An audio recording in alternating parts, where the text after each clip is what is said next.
ପିଲାମାନେ ଗତ କ୍ଲାସ୍ରେ ଆମେ ଦେଖିଥିଲେ ଯେ ବ୍ୟବସାୟୀ ଜଣକ ତାଙ୍କ ହଜିଯାଇଥିବା ଅଟୋ ବିଷୟରେ 4 ଜଣ ଯୁବକଙ୍କୁ ପଚାରିଥିଲେ। ସେହି 4 ଜଣ ଯୁବକ ଅଟୋଟିକୁ ନ ଦେଖି ମଧ୍ୟ ତାର ସଠିକ୍ ବର୍ଣ୍ଣନା ଦେଇଥିଲେ। ଏଥିପାଇଁ ବ୍ୟବସାୟୀଙ୍କ ମନରେ ସନ୍ଦେହ ଆସିଲା। କ'ଣ ସନ୍ଦେହ ଆସିଲା? ଏହି 4 ଜଣ ଯୁବକ ହିଁ ତାଙ୍କ ଅଟୋକୁ ଚୋରି କରିଛନ୍ତି ଏବଂ ବିକ୍ରି କରିଦେଇଛନ୍ତି। ସେଥିପାଇଁ ସେ ସେମାନଙ୍କୁ ରାଜାଙ୍କ ପାଖକୁ ନେଇଗଲେ। ଏବେ ରାଜାଙ୍କ ଦରବାରରେ କ'ଣ ହେଉଛି ସେଇଟା ଆମେ ଦେଖିବା। ଏଇଟା ହିଁ ପିଲେ ସିନ୍ 2ର କାହାଣୀ। ହେଲୋ ପିଲାମାନେ, ଜୟ ଜଗନ୍ନାଥ। କେମିତି ଅଛରେ ସମସ୍ତେ? ଭଲ ଅଛ ତ? ଆଶା କରୁଛି ସମସ୍ତେ ଭଲରେ ଥିବ, ମନ ଦେଇ ପାଠ ପଢ଼ୁଥିବ। ଯିଏ ବି ଯେଉଁ ସମୟରେ ଏହି କ୍ଲାସ୍ଟିକୁ ଦେଖୁଛ ସମସ୍ତଙ୍କୁ ଗୁଡ଼୍ ମର୍ଣ୍ଣିଂ, ଗୁଡ଼୍ ଆଫ୍ଟରନୁନ୍ ଆଉ ଗୁଡ଼୍ ଇଭିନିଂ। ପିଲାମାନେ ତେବେ ଆଉ ଡେରି ନ କରି ଖାତା ପେନ୍ ବାହାର କର ଏବଂ ଚାପ୍ଟରଟିକୁ ବୁଝି ଚାଲ। ଆରମ୍ଭ କରିବା ପିଲେ, ଚାଲ। ସିନ୍ 2 ଦ କିଙ୍ଗସ୍ କୋର୍ଟ। ପିଲାମାନେ ଏବେ ଆମେ ଦ୍ୱିତୀୟ ଭାଗରେ ପହଞ୍ଚିଛେ ଏବଂ ଏହି ସିନ୍ଟିର ନାଁ ହେଉଛି ଦ କିଙ୍ଗସ୍ କୋର୍ଟ, ରାଜାଙ୍କ ଦରବାର। The king of Ujjain sits upon his throne surrounded by courtiers. ପିଲାମାନେ ଆମେ ଏବେ ଉଜ୍ଜୈନର ରାଜା ତାଙ୍କ ଦରବାର ଭିତରକୁ ଯାଉଛେ। ରାଜା ତାଙ୍କ ସୁନା ସିଂହାସନ ଉପରେ ବସିଛନ୍ତି ଏବଂ ତାଙ୍କ ଚାରିପାଖରେ ସଭାସଦଗଣମାନେ ଘେରିଛନ୍ତି ବା ଛିଡ଼ା ହେଇଛନ୍ତି। The grand hall is adorned with rich draperies, tall columns and a golden canopy. ପିଲାମାନେ ସେଇ ସଭାଗୃହଟି ବା ଦରବାରଟି ସୁନ୍ଦର ସୁନ୍ଦର ରଙ୍ଗବେରଙ୍ଗର ପରଦା, ଉଚ୍ଚ ଉଚ୍ଚ ଖମ୍ବ ଏବଂ ଗୋଟିଏ ସୁନେଲି ରଙ୍ଗର ଚାନ୍ଦୁଆ ଦ୍ୱାରା ସଜ୍ଜିତ ହୋଇଥିଲା। The king regal in his bearing watches intently as the merchant and the sentry bow before him. ପିଲାମାନେ ରାଜା ବହୁତ ଗମ୍ଭୀର ଏବଂ ତାଙ୍କର ରାଜକୀୟ ଅନ୍ଦାଜରେ ସମସ୍ତଙ୍କୁ ଦେଖୁଛନ୍ତି। ସେଠି ବ୍ୟବସାୟୀ ଅଛି, ଦ୍ୱାରପାଳ ଜଣକ ଅଛି ଏବଂ ତାଙ୍କ ସାମ୍ନାରେ କିଏ ଛିଡ଼ା ହେଇଥିବେ? ସେଇ 4 ଜଣ ଯୁବକ ବା 4 ଜଣ ସାଙ୍ଗ। ତାପରେ କ'ଣ ହେଇଛି ଆମେ ନେକ୍ସଟ ଦେଖିବା। ରାଜା କହୁଛନ୍ତି କମାଣ୍ଡିଂ, ଆଦେଶ ଦେବା ଅର୍ଥରେ ବା ଆଦେଶ ଦେଉଛନ୍ତି, what is the matter that brings you to my court. ସେ ପୁଣି କହିଲେ, ଆରେ କେଉଁ ବିଷୟ ବା କେଉଁ ସମସ୍ୟା ନେଇ ତୁମେମାନେ ଆଜି ମୋ ଦରବାରକୁ ଆସିଛ? ଦ୍ୱାରପାଳ ଜଣକ କହିଲେ, your highness, this merchant has come with a grievance against four travellers. He accuses them of stealing his କାମେଲ୍।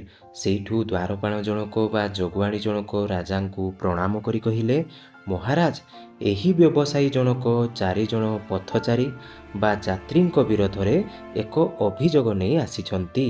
ସେ ସେହି 4 ଜଣ ଯୁବକଙ୍କ ଉପରେ ତାଙ୍କ ଅଟୋକୁ ଚୋରି କରିବାର ଅଭିଯୋଗ ଲଗାଉଛନ୍ତି ଯେ ଏହି 4 ଜଣ ମୋର ଅଟୋକୁ ଚୋରି କରିଛନ୍ତି ଏବଂ ବିକ୍ରି କରିଦେଇଛନ୍ତି। ରାଜା ଜଣକ କହିଲେ, ବ୍ରିଙ୍ଗ ଫର୍ଥ ଦ ଏକ୍ୟୁଜ୍ଡ। ପୁଣି ସେ କହିଲେ, ସେଇ ଅଭିଯୁକ୍ତ ବା ସେଇ 4 ଜଣ ଯୁବକଙ୍କୁ ମୋ ସାମ୍ନାକୁ ନେଇ ଆସ। The sentry bows and exits returning shortly with the 4 young main.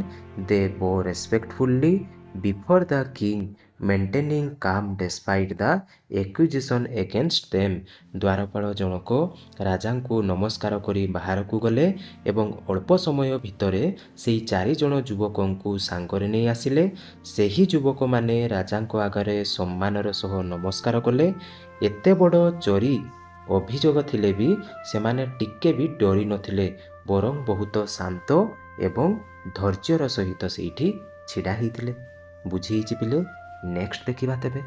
ରାଜା କହିଲେ, speak your accusation clearly, I shall not tolerate any confusion in my court.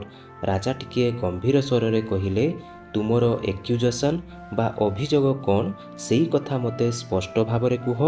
ମୋ ଦରବାରରେ ମୁଁ କୌଣସି ପ୍ରକାରର କନଫ୍ୟୁଜନ୍ ବା ଦ୍ୱନ୍ଦ୍ୱ ଆଦୌ ବରଦାସ୍ତ କରିପାରିବି ନାହିଁ। ମର୍ଚେଣ୍ଟ ବା ବ୍ୟବସାୟୀ ଜଣକ କହିଲେ, ୟୋର ମାଜେଷ୍ଟ୍ରି, ହେ ମହାରାଜ, these men know every detail of my missing camel, yet they insist they have never seen it. They are undoubtedly the thieves, how else could they know so much about it. ବ୍ୟବସାୟୀ ଜଣକ ରାଜାଙ୍କୁ କହିଲେ, ମହାରାଜ, ଏହି 4 ଜଣ ଯୁବକ ମୋର ହଜିଯାଇଥିବା auto ବିଷୟରେ ସବୁ କଥା ଜାଣିଛନ୍ତି, କିନ୍ତୁ ସେମାନେ ଜିଦ୍ ଧରିଛନ୍ତି ଯେ ସେମାନେ ଅଟୋଟିକୁ ଆଦୌ ଦେଖିନାହାନ୍ତି। ନିଃସନ୍ଦେହ, ବିନା ସନ୍ଦେହରେ ମୁଁ କହିପାରିବି ଏମାନେ ହିଁ ହେଉଛନ୍ତି ଚୋର, ନହେଲେ ସେମାନେ ପ୍ରତ୍ୟେକଟି ଡିଟେଲ୍ସ କେମିତି ଜାଣିଥାନ୍ତେ? ସେମାନେ ନିହାତି ଭାବରେ ତାକୁ ଦେଖିଛନ୍ତି। ରାଜା କହିଲେ, turning to Ramdatt, you speak, what do you know of this camel? ରାଜା ଏବେ ରାମଦତ୍ତ ଆଡ଼କୁ ଚାହିଁ ପଚାରିଲେ, ରାମଦତ୍ତ, ତୁମେ କୁହ, ତୁମେ ଏହି ଅଟୋ ବିଷୟରେ କ'ଣ ଜାଣିଛ? ରାମଦତ୍ତ କ'ଣ କହିଲେ, your highness, I discovered that the camel is lame in one of its leg. ହେ ମହାରାଜ, ଆଇ ଡିସ୍କଭର୍ଡ ଦ୍ୟାଟ୍, ମୁଁ ଜାଣିବାକୁ ପାଇଲି ଯେ ଅଟୋଟି ଗୋଟିଏ ଗୋଡ଼ରେ ଛୋଟା ଥିଲା। ମୋତେ ଲାଗୁଛି ତାର ଗୋଟିଏ ଗୋଡ଼ ଭାଙ୍ଗି ଯାଇଥିଲା। ରାଜା କହିଲେ, and how did you deduce this? ଆଉ ଏହି କଥା ତୁମେ କେମିତି ଜାଣିଲ ବା କେମିତି ଅନୁମାନ କଲ? ରାମଦତ୍ତ କହିଲା, from its tracks on the road. ମୁଁ ରାସ୍ତାରେ ଅଟୋର ପାଦ ଚିହ୍ନକୁ ଦେଖିକି ଜାଣିଲି। I observe that only 3 feet left distinct impression, the fourth was faint indicating a limb। ମୁଁ ଲକ୍ଷ୍ୟ କଲି ଯେ କେବଳ 3ଟି ପାଦର ଚିହ୍ନ ଗଭୀର ଏବଂ ସ୍ପଷ୍ଟ ଥିଲା, ଡିଷ୍ଟିଙ୍କ୍ଟ ଥିଲା। ଦ ଫୋର୍ଥ ୱାଜ୍ ଫେଣ୍ଟ, ଏବଂ ଚତୁର୍ଥ ପାଦଟି ବା ଚତୁର୍ଥ ପାଦ ଚିହ୍ନଟି ବହୁତ ହାଲୁକା ଏବଂ ଅସ୍ପଷ୍ଟ ଥିଲା, ଯାହା ସୂଚନା ଦେଉଥିଲା ଯେ ସେ ଛଟେଇ ଛଟେଇ ଚାଲୁଥିଲା। The pattern of the tracks told the tale of a creature struggling to bear its weight evenly। ସେହି ପାଦ ଚିହ୍ନରୁ ଜଣାପଡ଼ୁଥିଲା ଯେ ଅଟୋଟି ନିଜର ଓଜନକୁ ସମାନ ଭାବେ ସମ୍ଭାଳି ନପାରି କଷ୍ଟ ପାଉଥିଲା, ଷ୍ଟ୍ରଗଲ୍ କରୁଥିଲା। ରାଜା କ'ଣ କହିଥିବେ ପିଲେ? ରାଜା ଇମ୍ପ୍ରେସ୍ ହେଇଯାଇଥିବେ, ଖୁସି ହେଇଯାଇଥିବେ। ନଡ଼ିଂ ଥଟ୍ଫୁଲି, ସେ ଗଭୀର ଭାବରେ ଚିନ୍ତା କଲେ ଏବଂ ମୁଣ୍ଡ ହଲେଇ କହିଲେ, ଇମ୍ପ୍ରେସିଭ୍ ଅବଜରଭେସନ୍, ବହୁତ ସୁନ୍ଦର ଅନୁଧ୍ୟାନ କରିଛ।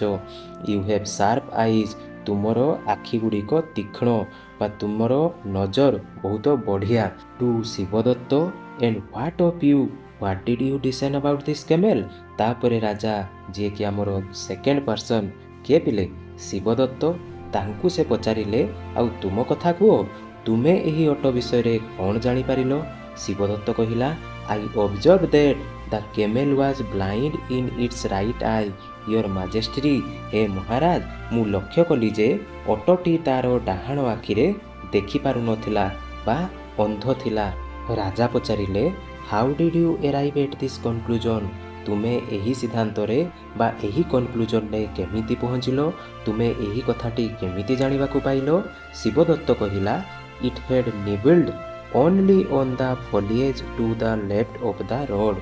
ମହାରାଜ, ଅଟୋଟି କେବଳ ରାସ୍ତାର ବାମ ପାଖରେ ଥିବା ଗଛପତ୍ର, ଫୋଲିଏଜ୍, ତାକୁ ହିଁ ଟିକେ ଟିକେ ଖାଇଥିଲା, କିନ୍ତୁ ଲିଭିଂ ଦ ରାଇଟ୍ ସାଇଡ୍ ଆଣ୍ଟୋଷ୍ଟ, ଏବଂ ତାର ଡାହାଣ ପାଖରେ ଯେଉଁ ଗଛ ଗୁଡ଼ିକ ଥିଲା ସେଗୁଡ଼ିକ ସିଏ ଆଦୌ ଛୁଇଁ ନଥିଲା। The leaves on the right hung undistributed as if unseen, ସେ ଡାହାଣ ପାଖରେ ଥିବା ଗଛ ଗୁଡ଼ିକ ନ ଦେଖିଲା ଭଳି ସେମିତି ଅଛୁଆ ହୋଇ ଝୁଲୁଥିଲା। ଫ୍ରମ୍ ଦିସ୍, ଏବଂ ଏହିଠାରୁ ମୁଁ ଜାଣିବାକୁ ପାଇଲି, I deduce it could not see with its right eye, ମୁଁ ଜାଣିବାକୁ ପାଇଲି ଯେ ଅଟୋଟି ତାର ଡାହାଣ ଆଖିରେ ଦେଖିପାରୁ ନଥିଲା। ରାଜା କ'ଣ ଦେବେ ପିଲେ? ଖୁସି ହେଇଯାଇଥିବେ ନା? ରାଜା ଟିକିଏ ହସି ଦେଇ କହିଲେ, ୱେଲ୍ ରିଜନ୍ ଇନଡିଡ୍, ତୁମେ ତ ବହୁତ ଭଲ ଭାବରେ ବର୍ଣ୍ଣନା କଲ। Such detail is not easily noticed by a casual traveller. ତୁମେ ଯେଉଁ ସୁନ୍ଦର କଥା ବା ସୁନ୍ଦର ଜିନିଷଟିକୁ ମନେ କଲ ବା ଲକ୍ଷ୍ୟ କଲ, ସେଇଟା କେବେ ବି ଜଣେ ସାଧାରଣ ପଥଚାରୀ ପକ୍ଷରେ ସମ୍ଭବ ନୁହେଁ। To Hardatta, and your finding, ତାପରେ ସେ ହରଦତ୍ତ ଆଡ଼କୁ ଦେଖିକି କହିଲେ, ତୁମେ କ'ଣ ଖୋଜି ପାଇଲ? ହରଦତ୍ତ କହିଲା, I discovered that the camel's tail is short your highness. ହେ ମହାରାଜ, ମୁଁ ଜାଣିବାକୁ ପାଇଲି ଯେ ଅଟୋର ଲାଞ୍ଜଟି ଛୋଟ ଥିଲା। ରାଜା ସେଇଠୁ କହିଲେ, ଏକ୍ସପ୍ଲେନ୍ ହାଉ ୟୁ କେମ୍ ଟୁ ସଚ୍ ଏ କନକ୍ଲୁଜନ୍, ତୁମେ ମଧ୍ୟ ଏହି ସିଦ୍ଧାନ୍ତରେ କେମିତି ପହଞ୍ଚିଲ? ତୁମେ ଏଇଟା କେମିତି ଜାଣିବାକୁ ପାଇଲ? ମୋତେ ବୁଝାଅ। ପିଲାମାନେ, ହରଦତ୍ତର ଏନ୍ସର୍ ପୂର୍ବରୁ ମୋତେ ଗୋଟିଏ କ୍ୱେଶ୍ଚନର ଏନ୍ସର୍ ଦିଅ। ଭଗବାନ ପଶୁମାନଙ୍କୁ କାହିଁକି ଲାଞ୍ଜ ଦେଇଛନ୍ତି? ଲାଞ୍ଜର କାମ କ'ଣ? ଲାଞ୍ଜ ଦ୍ୱାରା ସେମାନେ କ'ଣ କରନ୍ତି? ଦେଖିବା ତେବେ ହରଦତ୍ତ କ'ଣ କହିଲା ଏଇଟା ପିଲେ ନିହାତି ଭାବରେ ମୋତେ କମେଣ୍ଟ ସେକ୍ସନରେ ଜଣେଇବ ଭଗବାନ ପଶୁମାନଙ୍କୁ ଲାଞ୍ଜ କ'ଣ ପାଇଁ ଦେଇଛନ୍ତି। I notice small droplets of blood along the track. ମୁଁ କ'ଣ ଲକ୍ଷ୍ୟ କଲି? ମୁଁ ରାସ୍ତାରେ ରକ୍ତର ଛୋଟ ଛୋଟ ଟୋପା ପଡ଼ିଥିବାର ଲକ୍ଷ୍ୟ କଲି। ଲାଇକଲି ଫ୍ରମ୍ ମସ୍କିଟୋ ବାଇଟ୍, ଯାହାକି ମୋତେ ଲାଗିଲା ଏହା ମଶା କାମୁଡ଼ିବା ଯୋଗୁଁ ହୋଇଥିଲା। A camel with a long tail would have fended off these pests with ease. କ'ଣ କହିଲା ପିଲାମାନେ? ଯଦି ଅଟୋଟିର ଲାଞ୍ଜଟି ଲମ୍ବା ହୋଇଥାନ୍ତା ତେବେ ସେ ସହଜରେ ଲାଞ୍ଜ ହଲେଇ ହଲେଇ ମଶାମାନଙ୍କୁ ମାରି ପାରିଥାନ୍ତା ବା ତାଙ୍କୁ ଭଗେଇ ଦେଇ ପାରିଥାନ୍ତା। କିନ୍ତୁ କ'ଣ ହେଲା? These small specks told me of an animal lacking such defence hence the short tail. ପିଲାମାନେ ରକ୍ତର ଯେଉଁ ଛୋଟ ଛୋଟ ସ୍ପେକ୍ସ ଥିଲା ବା ଛୋଟ ଛୋଟ ଚିହ୍ନ ଥିଲା, ଏଇ ଜିନିଷରୁ ମୁଁ ଜାଣିବାକୁ ପାଇଲି ଯେ ପଶୁଟି ପାଖରେ ମଶା ଭଗେଇବା ପାଇଁ ତାର ଡିଫେନ୍ସ ମେକାନିଜିମ୍ ବା ତାର ଲମ୍ବା ଲାଞ୍ଜଟି ନଥିଲା। ତେଣୁ ମୁଁ ଅନୁମାନ କଲି ନିହାତି ଭାବରେ ତାର ଲାଞ୍ଜଟି ଛୋଟ ହୋଇଥିବ। ବୁଝିପାରୁଛ ନା ପିଲେ? ଯଦି ଭିଡ଼ିଓଟି ଭଲ ଲାଗୁଛି, ମୋର ବୁଝେଇବା ଶୈଳୀ ପସନ୍ଦ ଆସୁଛି, ତେବେ ଏବେ ହିଁ ଭିଡ଼ିଓଟିକୁ ଲାଇକ୍ କରି ଗୋଟିଏ ସୁନ୍ଦର କମେଣ୍ଟ କରିଦିଅ ଏବଂ ଚ୍ୟାନେଲକୁ ନୂଆ କରି ଆସିଥିଲେ ଏବେ ହିଁ ସବସ୍କ୍ରାଇବ୍ କରିନିଅ। ତାପରେ ଦେଖିବା ରାଜା କ'ଣ କହିଲେ। ରାଜା ଟିକିଏ ଇମ୍ପ୍ରେସ୍ ହୋଇ କହିଲେ, you reason with great insight showing both observation and deduction. ତୁମର ଅନୁଧ୍ୟାନ ଆଉ ଅନୁମାନ କରିବାର ଦକ୍ଷତା ତୁମର ଏଇ ଉତ୍ତରରେ ସ୍ପଷ୍ଟ ଭାବରେ ଦେଖାଯାଉଛି। ଟର୍ଣ୍ଣିଂ ଟୁ ଦେବଦତ୍ତ, ତାପରେ ଦେବଦତ୍ତ ଆଡ଼କୁ ଚାହିଁଲେ ଏବଂ କହିଲେ, and you what did you observe that set you apart from your champions. ଆଉ ତୁମେ ତୁମ ସାଙ୍ଗମାନଙ୍କ ଠାରୁ ଅଲଗା ଏମିତି କ'ଣ ନୂଆ କଥା ତୁମେ ଲକ୍ଷ୍ୟ କଲ? କୁହ ଏବେ ମୋତେ। ଦେବଦତ୍ତ କହିଲା, ଆଇ ନୋଟିସ୍ଡ ୟୋର୍ ମାଜେଷ୍ଟ୍ରି। ହେ ମହାରାଜ, ମୁଁ ଲକ୍ଷ୍ୟ କଲି ଯେ the prints of the camel's fore feet were deep and clear while those of the sound hind ବା ହିଣ୍ଡ ଫୁଟ୍ ୱେର୍ ଫେଣ୍ଟ। ପିଲାମାନେ ସେ କହିଲା, ମହାରାଜ ମୁଁ ଲକ୍ଷ୍ୟ କଲି ଯେ ଅଟୋର ଆଗ ଦୁଇଟି ପାଦର ଚିହ୍ନ ଗଭୀର ଏବଂ ସ୍ପଷ୍ଟ ଥିଲା, ଡିପ୍ ଆଣ୍ଡ କ୍ଲିଅର୍ ଥିଲା। ହ୍ୱାଇଲ୍ କିନ୍ତୁ ତାର ଭଲ ଥିବା ପଛ ଗୋଡ଼ର ଚିହ୍ନ ବହୁତ ହାଲୁକା ଏବଂ ଫେଣ୍ଟ ବା ଅସ୍ପଷ୍ଟ ଥିଲା। ଏଥିରୁ ଜଣାପଡ଼ୁଥିଲା ଯେ this indicated that the camel was drawing up its hind legs likely due to discomfort. ପିଲାମାନେ ଏଇଥିରୁ ଜଣାପଡ଼ୁଥିଲା ଯେ ଅଟୋଟି କିଛି ଡିସ୍କମ୍ଫର୍ଟ ବା ଅସହଜତା ଯୋଗୁଁ ତାର ପଛ ଗୋଡ଼କୁ ଉପରକୁ ଟେକି ଟେକି ଚାଲୁଥିଲା। It moved cautiously burdened by a pain in its belly trying. ପିଲାମାନେ ସେ କହିଲେ ସେ ବହୁତ ସାବଧାନତାର ସହିତ କୋଟିୟସଲି ଆଗକୁ ବଢ଼ୁଥିଲା। ମୋତେ ଲାଗୁଛି ତା ପେଟରେ ବହୁତ ବିନ୍ଧା ହେଉଥିଲା ବା ଯନ୍ତ୍ରଣା ହେଉଥିଲା। ରାଜା ଟିକିଏ ଆଶ୍ଚର୍ଯ୍ୟ ହୋଇକି କହିଲେ, ଏକ୍ସଟ୍ରା ଅର୍ଡ଼ିନାରୀ, ଅସାଧାରଣ। ଏଇଟା ସାଧାରଣ ବ୍ୟକ୍ତିଙ୍କ ପକ୍ଷରେ ସମ୍ଭବ ନୁହେଁ। You have not seen the camel yet you know it intimately. ତୁମେ ଅଟୋଟିକୁ ଦେଖିନାହଁ, ତଥାପି ତୁମେ ତା ବିଷୟରେ ସବୁକିଛି ସଠିକ୍ ଭାବରେ ଜାଣିଛ। Your reasoning is flawless and speaks of wisdom that goes beyond mere sight. ତୁମର ଯୁକ୍ତି ବା ତୁମର ତଥ୍ୟ ଏକଦମ ନିର୍ଭୁଲ ଅଟେ, ପୁରା ଠିକ୍ ଅଛି। ଏହା ତୁମର ଗଭୀର ବୁଦ୍ଧିମତାର ପରିଚୟ ଦେଉଛି, ଯାହା କେବଳ ଆଖିରେ ଦେଖିବା ଠାରୁ ବହୁତ ଉପରେ। ଟର୍ଣ୍ଣିଂ ଟୁ ଦ ମର୍ଚେଣ୍ଟ, ତାପରେ ମର୍ଚେଣ୍ଟ ଆଡ଼କୁ ଚାହିଁ ବା ବ୍ୟବସାୟୀ ଆଡ଼କୁ ଚାହିଁ କହିଲେ, ୟୋର୍ ଏକ୍ୟୁଜିସନ୍ସ ଆର୍ ବେସଲେସ୍ ଆଣ୍ଡ ମିସଗାଇଡେଡ୍। ତୁମର ଅଭିଯୋଗ ସମ୍ପୂର୍ଣ୍ଣ ଆଧାରବିହୀନ ଏବଂ ଭୁଲ। These are main of wisdom. ଏହି ଲୋକମାନେ ହେଉଛନ୍ତି ବୁଦ୍ଧିମାନ ପଣ୍ଡିତ ଲୋକ, ନଟ୍ ଥିପ୍ସ। ଏମାନେ କୌଣସି ଚୋର ନୁହନ୍ତି। Go and continue your search for your camel and be mindful of whom you accuse in the future. ତାପରେ ପିଲେ ରାଜା କ'ଣ କହିଲେ? ତୁମେ ତୁମ ଅଟୋକୁ ଖୋଜିବା ଚାଲୁ ରଖ ଏବଂ ଭବିଷ୍ୟତରେ କାହା ଉପରେ ଦୋଷ ଦେବା ପୂର୍ବରୁ ସାବଧାନ ରହିବ। କିଏ କହିଲେ ପିଲେ? ରାଜା କହିଲେ ବ୍ୟବସାୟୀକୁ। The merchant chastened and embarrassed bows deeply and exist his face red with shame. ବ୍ୟବସାୟୀ ଜଣକ ନିଜର ଭୁଲ ବୁଝିପାରି ବହୁତ ଲଜ୍ଜିତ ଆଉ କ'ଣ ନିଜ ପ୍ରତି ଡାଉଟ୍ ଆସିବା ଭଳିଆ ଏମ୍ବ୍ରେସ୍ଡ ଅନୁଭବ କଲେ। ସେ ରାଜାଙ୍କୁ ନମସ୍କାର କଲେ ଏବଂ ଲାଜରେ ମୁହଁ ତଳକୁ କରି ସେଠାରୁ ବାହାରି ଗଲେ। ବୁଝେଇଛି ପିଲେ। ରାଜା କ'ଣ କହିଲେ? ଟୁ ଦ ଫୋର୍ ମେନ୍, ସେଇ 4 ଜଣ ବ୍ୟକ୍ତିଙ୍କୁ କହିଲେ, you have demonstrated remarkable intelligence and the ability to see beyond the obvious. ତୁମେମାନେ ଅସାଧାରଣତା, ବୁଦ୍ଧିମତା ଏବଂ ସାଧାରଣ ଆଖିରେ ଦେଖାଯାଉନଥିବା ସୂକ୍ଷ୍ମ କଥାକୁ ଦେଖିବାର ଦକ୍ଷତା ଦେଖାଇଛ। Such minds are rare and highly valued in my court. ଏହିପରି ଜ୍ଞାନୀ ମନ ବହୁତ ରେୟାର ବା ବିରଳ ଏବଂ ମୋ ଦରବାରରେ ଏହାର ବହୁତ ଆଦର ରହିଛି। I extend to you the honour of becoming my advisers. ମୁଁ ତୁମମାନଙ୍କୁ ମୋ ଦରବାରର ପରାମର୍ଶଦାତା ହେବାର ସମ୍ମାନ ଦେଉଛି। Your counsel shall guide my decisions and your wisdom shall be a beacon for my kingdom. ତୁମର ପରାମର୍ଶ ମୋର ନିଷ୍ପତ୍ତିଗୁଡ଼ିକୁ ମାର୍ଗଦର୍ଶନ କରିବ ଏବଂ ତୁମର ୱିଜଡମ୍ ବା ଜ୍ଞାନ ମୋର ରାଜ୍ୟ ପାଇଁ ଗୋଟିଏ ଦିଗଦର୍ଶକ ହୋଇ ରହିବ। ହ୍ୱାଟ୍ ଡୁ ୟୁ ସେ ଟୁ ମାଇ ଅଫର୍? ତୁମେ ମୋର ଏହି ପ୍ରସ୍ତାବରେ ରାଜି ତ? ତୁମେ ମୋର ଏହି ପ୍ରସ୍ତାବରେ କ'ଣ କହୁଛ? ରାମଦତ୍ତ କହିଲା, your highness, it is an honour we had not dare to dream of stepping forward.